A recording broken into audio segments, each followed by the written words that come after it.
What's up, everybody, and welcome to another episode of The Creator Show, your behind-the-scenes look at some of the best games on Roblox and the people who make them. I'm your newly ultravioleted host, Jack in the Blocks, and I'll be your host and guide on this journey. Now, before you get into the Twitch chat and start telling me, Jack, ultraviolet doesn't mean super purple, it's actually like a wavelength of light that's beyond what you can see. I know. You guys are all smarter than me. That's fine. All right. We've got a very special episode for you guys this week. Hanging out with me are going to be the creators of the newly opened Roblox Death Run, Wesley and Zombody. Say hi, guys. Yeah. Hi. There they are. What's up? So Wesley and Zombody are joining us all the way from the Netherlands. Which towns specifically, guys? I'm in Breda. And I'm in Oosterhout. There you go. Breda and Oosterhout. Is that even close? Not even close. Terrible to my Dutch heritage. That's fine. They've stayed up late to hang out with us. It's like after 11 p.m. for them. So thank you so much for doing that, guys. Great to have you on the show. This is the second time Wesley's been on. We hung out, but Zombody, this is your first time on the show. Are you excited? Yeah, I'm really excited. Excellent. Awesome. As always, guys, you can chat with us in two ways. If you are a Twitch subscriber, you can head into the Twitch chat and chat with your fellow Twitch subscribers. We've got the thing up right here. Or you can use #CreatorShow to tweet questions for Wesley and Zombody to us, and those come into my computer too, and we'll be reading those out there. So we're going to hang out for a while, we're going to chat with them, and then we're going to play some games with you guys. I'm going to go ahead and load up Roblox Death Run while we're at there. We'll probably spectate while we're chatting.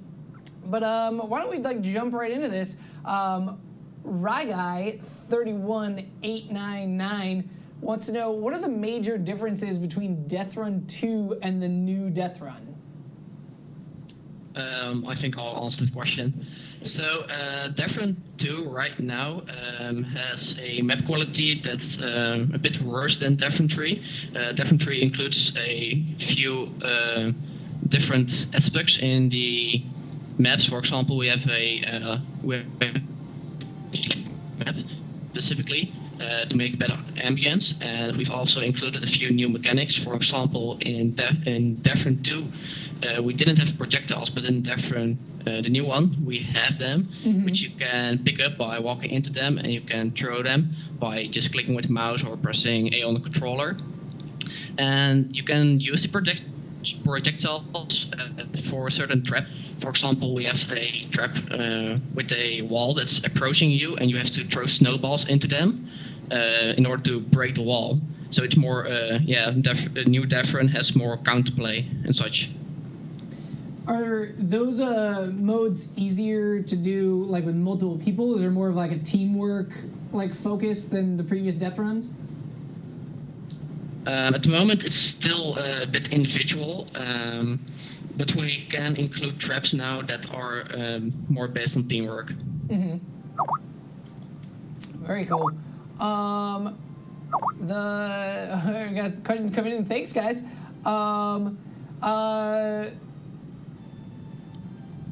People are asking, are they from the Netherlands or Germany? Netherlands, guys. It's different from Germany. Do not get them confused.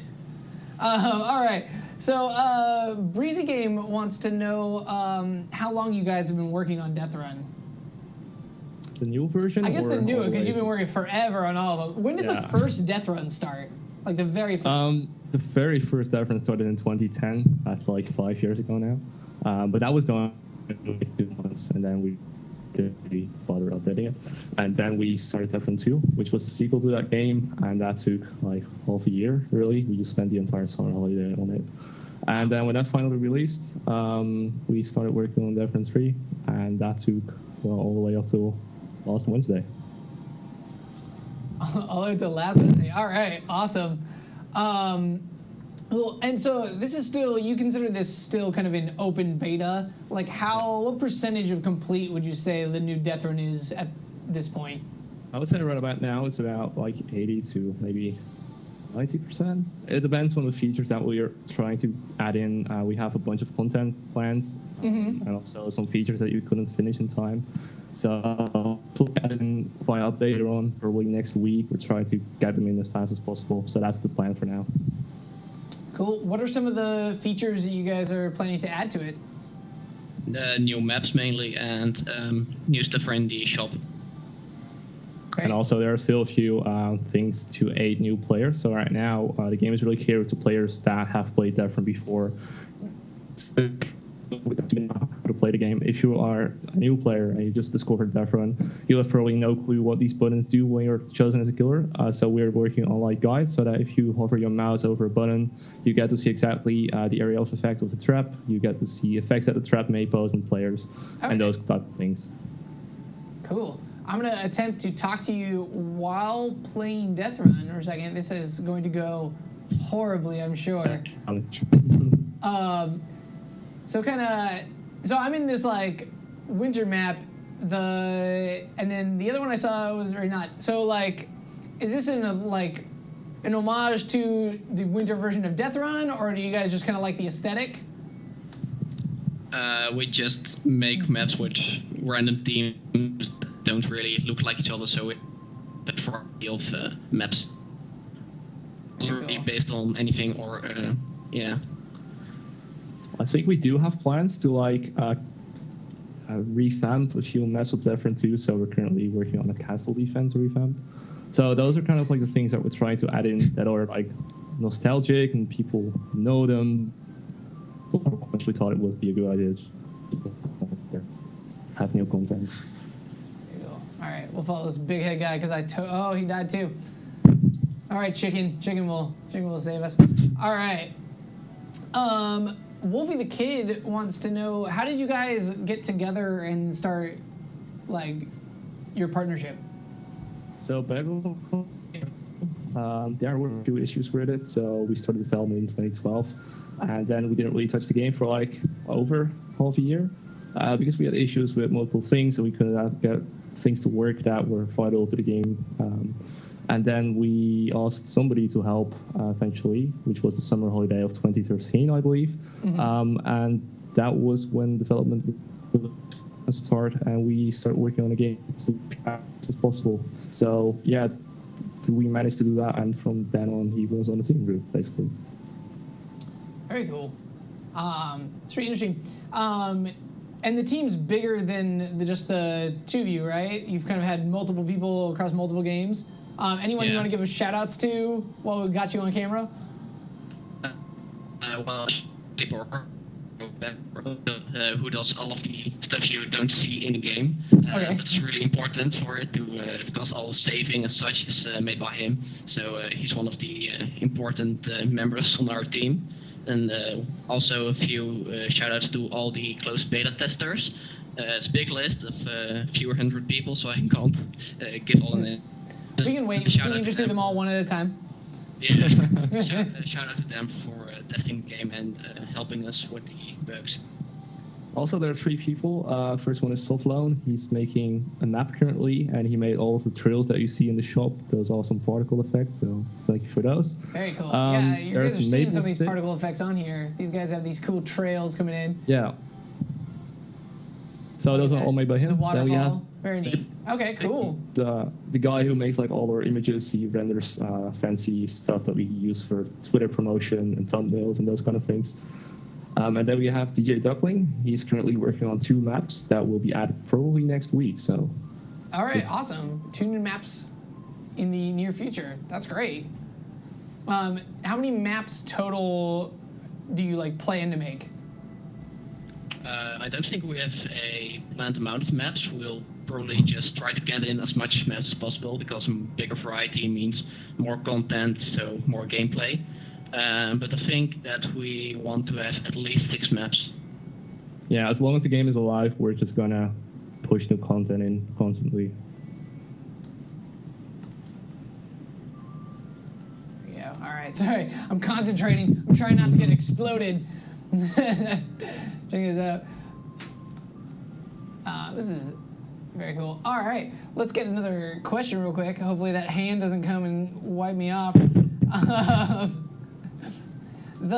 Okay, so like Epic Andrew wants to know like how excited were you guys to finally release the game, and we were chatting about that a little bit before the show. Like, kind of how big of a weight is it off your shoulders when you actually like get it out there? Well, right after the release, we weren't really that excited because there were still a lot of bugs, so we had to shut down the game like 2 times because there were major flaws in it. We just leave the game open. We managed to fix all the last big flaws, and right now we're really excited that the game is on the front page. That's awesome. Yeah, it rose right to the top, which is awesome. That really like kind of speaks to the community getting very excited about it, and you guys had like drummed it up and like hyped it early in, so everybody kind of knew it was coming, which does a lot. All of you guys out there who are working on games, it helps a lot to start hyping your game early and keep people updated on it as it's being worked on. Awesome. Kind of switching over, kind of more personal. Like, are you guys in school right now? Are you going to university or anything? I'm personally in university currently doing game development, which has been also in my 2nd year right now. So sorry, keep going. Oh yeah, I'm still in high school. I'm going into my last year right now, and after I'm done, I'll also go to the same school as Wesley's on right now. Because we live close to each other and we have both want to make games in the near future. So that's awesome. That's cool.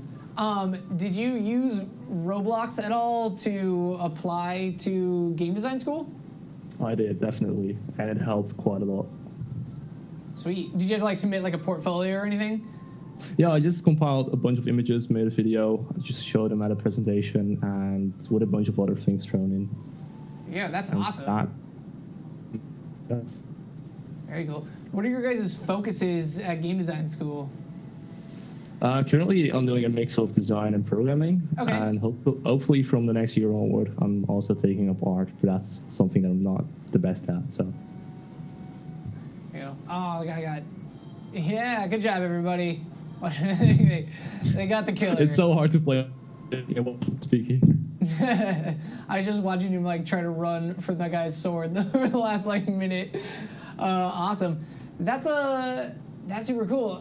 So you guys are like pretty close to each other. Did you know each other before you started working together on Roblox? Yes, we did. Safely. Cool. And you guys like hang out. Like, how close are you? I think it's a 20-minute ride. Oh, okay. Wow, you're just right over here. Yeah. Very neat. Definitely, guys, keep throwing in questions. Use hashtag Creator Show on Twitter, or if you're in the subscriber chat, just go ahead and throw them in there. Thanks, Lenny Face McBlaze, for just subscribing.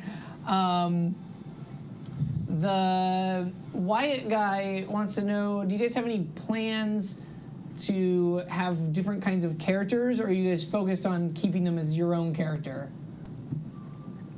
So there is a trend going on right now where you can play as other characters, mainly in the games that Loader has made, and I think T-Monster is doing them as well. Mm-hmm. And I do really like that, but for me, the Roblox character itself is a personal thing. Override it with a character that people might not like, because people spend Robux on hats and they want to wear them. People have items that they want in a contest, they want to wear them, and I don't want to take that right away. So that's why we're just going with the default Roblox characters. There you go. You guys will always get to show off your awesome Definitely. sweet hats, like this chicken guy who is just rocking this game and carrying this whole team. Oh, okay. I got it blowing me. I have like not gotten past like 2 obstacles at any point during this show. I'm doing very horribly. Cellblocks Tango, our producer, wants to know, what's the best part about living in the Netherlands? Well, we have Hagelslag. Yes. That's one of the best things, definitely. For those of you who don't know, Hagelslag is basically chocolate sprinkles that is okay to eat for breakfast. You put it on toast, and when people are like, aren't you just eating candy for breakfast? You're like, no, it's Hagelslag, and it's different, and it's good. Totally It's the fine. best thing ever. So obviously that's one of the best parts. Cheese is also great to have. Yeah. And the counter is also really flat, so you can go everywhere just on your bicycle. Definitely. Yeah, a lot of Everyone bikes has a in the bicycle. Netherlands. Yeah. That's really cool. There might be more bicycles than people in the Netherlands. Yeah. And What are your guys' like favorite like cities in the Netherlands?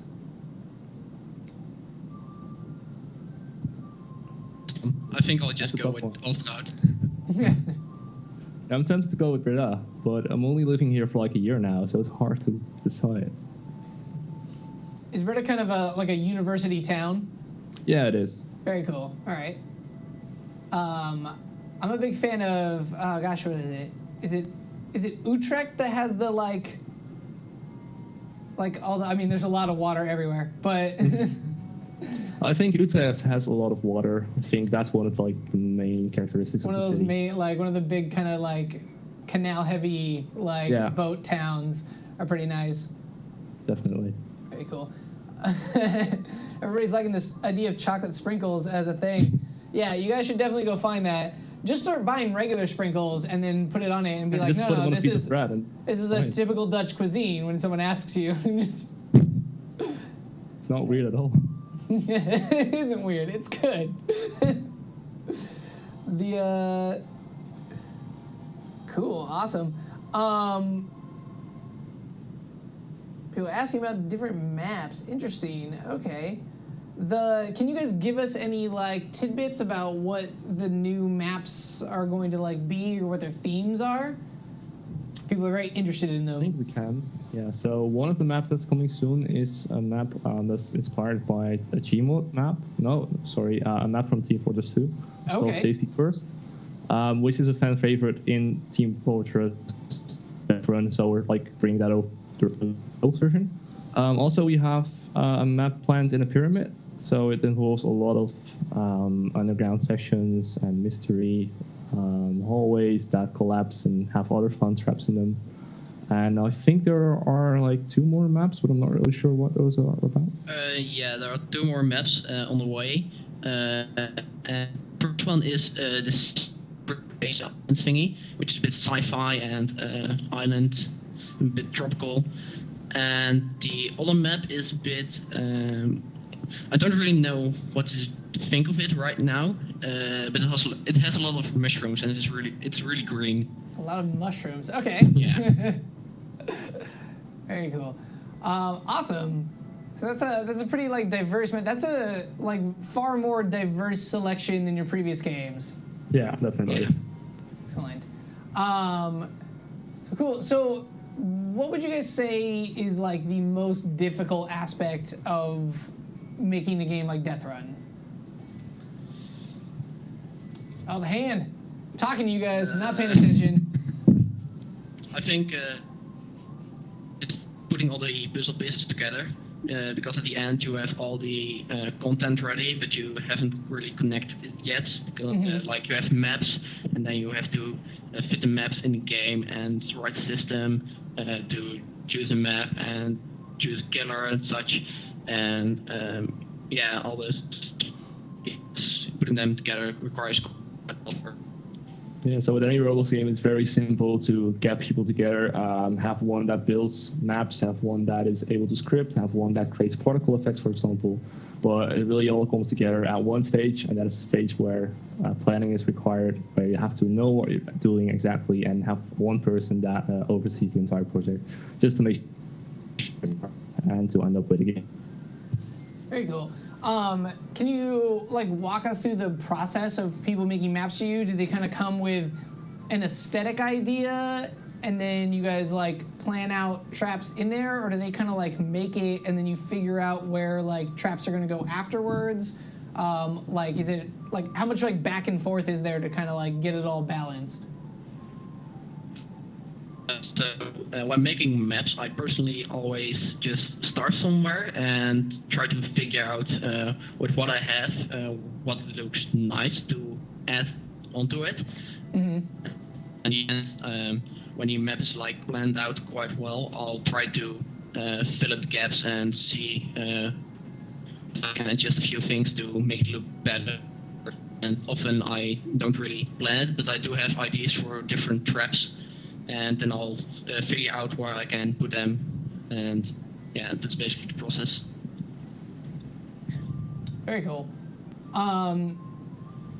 So, outside of Death Run, Are there other projects you guys are working on, or other projects you've completed that you're proud of? So there's this one game by the name of Crystal Gate Sledding, which has been in development for like 2 years now, I believe. That's something that we have sort of wanted to do is that we want to finish off.